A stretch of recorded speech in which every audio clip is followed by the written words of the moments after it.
Let's just agree on one thing. Remember, it's our program that we have weekly on issues on marriage relationship, Kiswahili Ndoa Bora, or bettering marriage in another more understandable language. What are we learning today? We are learning about something that is very necessary for us to agree, that there is no many types of marriages. We don't have types of marriages. We don't have, there are various ways that marriage can be.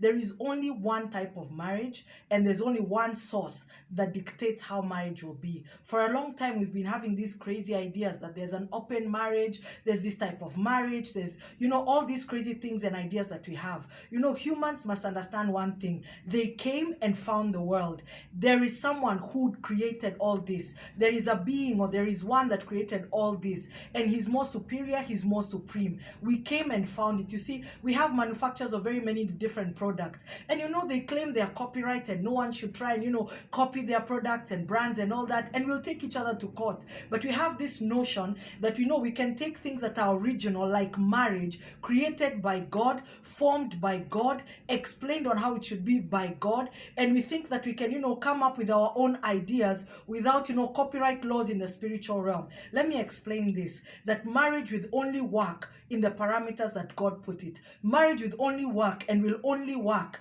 when we understand the ways that God has put and placed for us to operate in. There is no many types. There are no many ways to live in marriage or in relationships. And that's something that needs to get into our heads. Why aren't marriages functioning well today? Because we keep going farther and farther away from the source of marriage, from the creator of marriage, from the creator of the institution of marriage. The Bible declares, draw nigh unto me, and I will draw nigh unto you. And these things like marriage are deep, and only deep calls unto deep. When we try and make marriage shallow, that's when we lose the concept and understanding of marriage. What do I mean by shallow? When we say I want to get married to a guy who can take care of me, marriage is bigger than that. You're very shallow. When we start saying that I want to get married to a lady who can cook for me and can iron my clothes, you're very shallow. Marriage is deeper than that. When we want to get into marriage because we want someone who can build us a big house, or give us a big car, or drive us, or pay proper dowry, and things like that. We want to get into marriage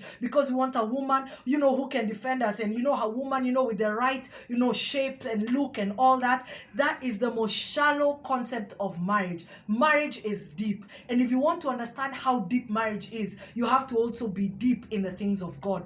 Only deep calls unto deep. It's much bigger and greater than we think. It's much more wider than we think. The parameters of marriage are bigger than this natural world. They are entering into the spilling and into the spiritual realm. They are greater. They are eternal. The things that we get in marriage are eternal. The things that we get in marriage are much more than looking cute and wearing that wedding dress and trying to show us how your wedding was worth I don't know how many thousands. That's one day. It's deeper. It's greater. Let's get back to the original state of marriage. How? By drawing closer to God. The church has lost itself. People have lost themselves thinking that they can come up. This one individual who has not understood what marriage is has messed up their own marriage, and now they think they can come up with the perfect concept and idea of how marriage should be. It should be open. Women have their rights and men have their rights, and we should fight for this and this. Listen, marriage is deeper and deeper than what you think. And the best way to get the true color, the true understanding, the true structures of marriage, draw unto him, and he will draw nigh unto you. Marriage is greater, deeper, and much bigger than anyone. It's not according to face value. You can't just start a small page or a small something in Facebook or something and decide that that's how marriage is going to be the way you see it. Let me tell you something. The only person who can explain what marriage is God. So if you want to understand how marriage is, get back to God. Church, get back to God. Husband, get back to God. Wife, get back to God. There is no other way that we will understand what marriage is. It's greater, it's bigger, it's wider, it's deeper. Deep calls unto deep.